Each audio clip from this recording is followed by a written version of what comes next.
За та бүхэнд энэ өдрийн мэндийг хүргэе. За бүгдэнд нь бас их хүрсийн мэндийг, баярын мэндийг хүргье. За хуулийн төсөл боловсруулах үндсэн шаардлага нь яагаад үүссэн бэ гэхээр за энэ Монгол улсын үндсэн хуулийн 1-р зүйлийн 2 дахь хэсэгт Монгол улсын тусгаар тогтнолсон бүрэн эрхт бүгд найрамд улс байна гэж заасан. Энэ утгаараа үндэсний их баяр наадам нь Монгол улсын тусгаар тогтнол бүрэн эрхт байдлын бэлэгдэл буюу ард түмний бүгднгийнх нь оролцоог хангадаг ийм уламжилт урлаг, спорт, бит бус өв бөгөөд их оронч үзэл санааг ард иргэдэд төлөвшүүлэхэд хамгийн чухал ийм баяр наадам байгаамаа. За үндэсний их баяр наадмын тухай хууль нь 2003 оны 6 дугаар сарын 19-ны өдөр батлагдсанаас хойш нийт 6 удаа давхарцсан доогоор 54 удаа бол ийм өөрчлөлт орсон байдаг. За энэ өөрчлөлтний тухайд голчлон бүх уяац сур араач долох цол чимэг тэднээс допингийн шинжилгээ авах, хариуцлага тооцох зохицуултыг бий болохтой холбоотой нэмэлт өөрчлөлтийг 2004, 2007, 2013, 14, 17 онууд орсон байна. За дээрх нэмэлт өөрчлөлтүүдээс ялгаатай нь энэ дээр юу байгаад байгаа юм бэ гэхээр за нэгдүгээр энэ үндэсний их баяр наадам маань хуучин бол уламжлалаараа нийт ард түмний баяр цэнгэл наадам байсан. Нийт ард түмэн энэ баяр цэнгэл наадамд оролцдог. Нийт ард иргэд оролцдог учраас энэ баяр наадам маань нийт ард түмний баяр цэнгэл наадам байсан. За харамсалтай нь энэ ялангуяа энэ сүүлийн 10 жилд энэ баяр наадам маань нийт ард түмнийх биш болоод за цөөхөн хүрээллийнх болсон. Нэгдүгээрт бүхэн спортоор хичээлддэг. За тийм бүхэн сургууль сурдаг цөөхөн гэдэн залуучуудынх болсон. Нийт ард иргэдийн оролцоо энд багассан.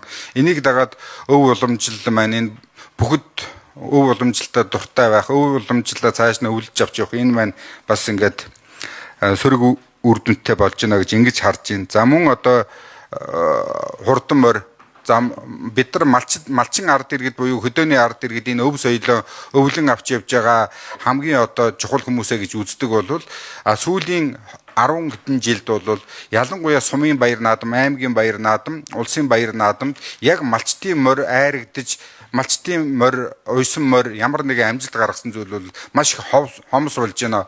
Голчлон цөөхөн хүрээллийн буюу за нэг боломжтой хүмүүсийн ийм баяр цэнгэл наадам болж хөвөрсөн. Тийм учраас энийг бас буцааж ард түмэнд нь энэ баяр цэнгэл наадмыг авчирч өгөх зайлшгүй шаардлагатай болж байгаамаа гэдгийг бол та хэд гэлээ. Тэгээд энд орж байгаа өөрчлөлтүүдийг бас би та хэдэд уншия. За улсын баяр наадмаар насанд хүрэгчдийн ганцаардсан төрөлт 93 наадмыг зохион байгуулна гэж байгаа. За энэ бол өнөөдрийн уламжилт баяр наадамд бол ямар ч өөрчлөлт орохгүй гэсэн. Баяр наадмын дараах 15, 16-нд юм уу ийм 93 наадам гэдэг нь хуучин уламжлалт Монгол наадам юм аа. Монгол улс манжид эзлэгдэхээс өмнө бол монголчуудын уламжилт баяр наадам нь үлгэр домогдч байж, туйлцч байж, түүхийн сурулж бичигдэж байж. Эр хүн өөрөө морио унж уралддаг, өөрөө бөхөө барилдаг, өөрөө сураа харвдаг. Энэ уламжилт наадмыг сэргээснээр хөдөөний малчин залуучуудын хувьд яг хөдөө орон нутагт амьдарч байгаа залуучуудын хувьд энэ спорт, энэ төрлөөр хичээлэх ийм боломжтой болчихж байгаамаа. Энэ 3 төрлөөр хичээлснээрээ тэр өв дэгш ийм зүйл нь бол бий болно гэж ингэж харж байгаа маа. Тэгэхээр энэ бол үнэхээр хамгийн чухал зүйл байна. Наадамд оролцогчдод нь ард түмэн болно гэж ингэж харж байгаа гэдгийг бол хэлье. За дараагийнх нь дэлхийн Монгол наадмыг 3 жил тутам зохион байгуулж уг наадмын үндэсний бүхийн барилдаан хурдан морины уралдаан сур харвааны төрлүүдэд дэлхийн авраг цол олгоё гэж байна. Энэ Монгол наадам чинь зөвхөн монголчуудынхаа гэж ярьдаг. За энэ Монгол үндэстэн буюу нүүдэлчдийн наадмаа гэдэг. Гэтэл нэг өдөр дэлхийн энэ Монгол наадам гэж хэлээд энэ Монгол үндэстэн амьдардаг улсууд ийм наадам хийгээд энэ дээрээ дэлхийн авраг өгөөд эхлүүл яах вэ? Тийм учраас хэдүүлээ энэ Чингис хааны талбай, Чингис нисэх буудлын гэж нэрлсэнтэй адилхан энэ Монгол наадмаа өөрсдөө өвлөж авахын тулд энэ дэлхийн хэмжээний наадмыг бол бид нар хийж эхлэхээс өөр замгүй маа гэдэг ийм агуулгаар энэ зүйлийг оруулсан гэдгийг бол та хэдтэй хэлье. За гадаадд амьдарч байгаа монголчуудын дунд жил бүр зохион байгуулалт үндэсний их баяр наадамд 64 бүх барилдсан бол сумын наадамтай адилхан үзүүрлсэн бүхэд сумын начин төрүүлсэн бүхэд сумын заан цол олгоно. 128 бүх хөрөлдсөн бол аймгийн баяр наадамтай адилхан 5 давсан бүхэд аймгийн ачин 6 давсан бүхэд аймгийн арцаг үзүүрсэн бүхэд аймгийн заа төрүүлсэн бүхэд аймгийн арслан цол болохоор ингэж тусгасан байгаа. За энэ дээр бол тал бүрийн олон талын бас шүүмжлэл санал байгаа учраас энийг бас ажлын хэсэг байгуулад ярилцах боломжтой гэж ингэж харж байна. За улсын баяр наадам болон засгийн газрын шийдвэрээр зохион байгуулсан шигшмэл бүсийн үндэсний хурдан морины уралдаанд амжилт үзүүлсэн уяачдын улсын цолонд өөрчлөлт оруулахар болсон. За энэ уралдаанч хүүхдэд улс аймгийн аймаг сумын оны шилдэг уралдаанд цол олохоор бас тусгацсан байгаа. За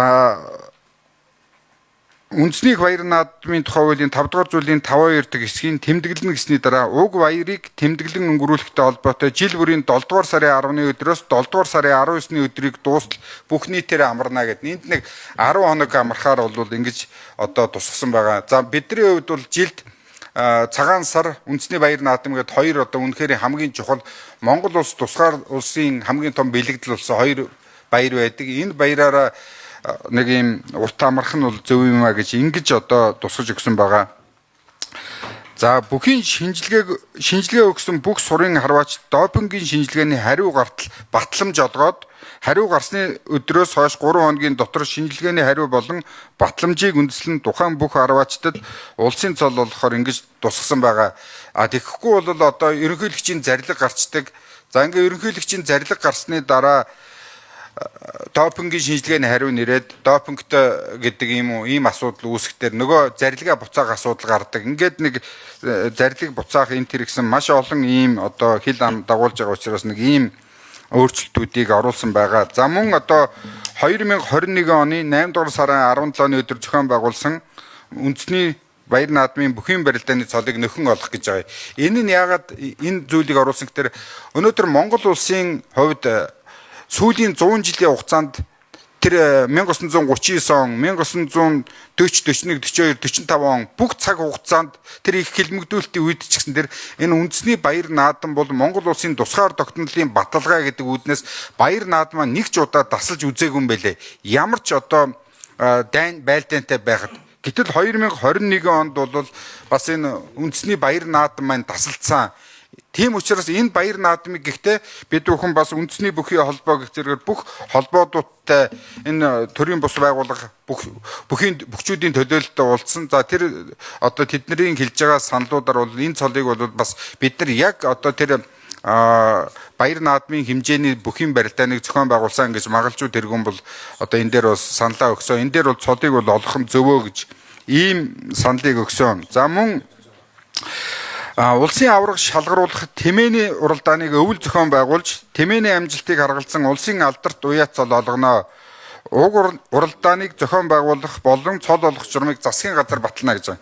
За үнэхээр бидний хувьд бол бас энэ хөдөө байгаа ард иргэдийн хувьд энэ морь үеижил нэг одоо залуучууд маань бас нэг ингэж тэнд одоо бас нэг өөрсдийгөө саатуулж байна гэдэг зүйлийг бас энэ улсын их хурлын гишүүчдэр судлаачдэр ярьж байна. А тэгвэл тэмээтэй газрын одоо залуучуудын хувьд энэ тэмээний уралдаан гэдэг үнэхээр ач холбогдолтой бүх нийтийг хамарсан ийм үйл хэрэг болсон. За харин энэ хуулийг ингээд өнгөрсөн хавар барьсан боловч одоо ингээд жилийн дараа хэлцэж байна. Гэтэл сая одоо Дундгов аймагт болсон тэмээчдийн баярт ерөнхийлөгч очиод ингээд энд бас ийм тэмээчдэд улсын алдарт цол өгчөж байна гэдэг чинь энэ хууль маань ингээд баг төрүүлээ хэрэгжээд эхэлчихэж байна гэж ойлгох юм уу? Одоо ямар ч байсан нэг ийм дэвшил болсон гэдгийг бол хэлье. За мөн аймгийн дээд 3 насны 3 айраг төрөг улс бүсийн наадмын 1 айраг төрөвтэй дүүцүүлэн амжилтанд тооцно гэж байгаа. Сумын 3 айраг төрөг аймгийн 1 айраг төрөвтэй дүүцүүлж амжилтанд тооцно гэсэн ийм заалтуудыг бас оруулж гисэн байгаа. Энэ нь нөгөө улсын алдарт энэ хуулийг эхэлж одоо батлахдаа улсын наадамд хөдөөний уяачд ирж чаддгүй учраас бүсийн наадам гэж хий. Бүсийн наадамд одоо үзүүлсэн амжилтаар нь улсын цол олгодог байсан бол энийг бас илүү одоо ингээд сумын уяачдад аймгийн цол олох энэ боломжийг нь бол одоо нээж өгч байгаамаа гэж хэлэх байна. За мөн улсын баяр наадам болон засгийн газрын шийдвэрээр зохион байгуулсан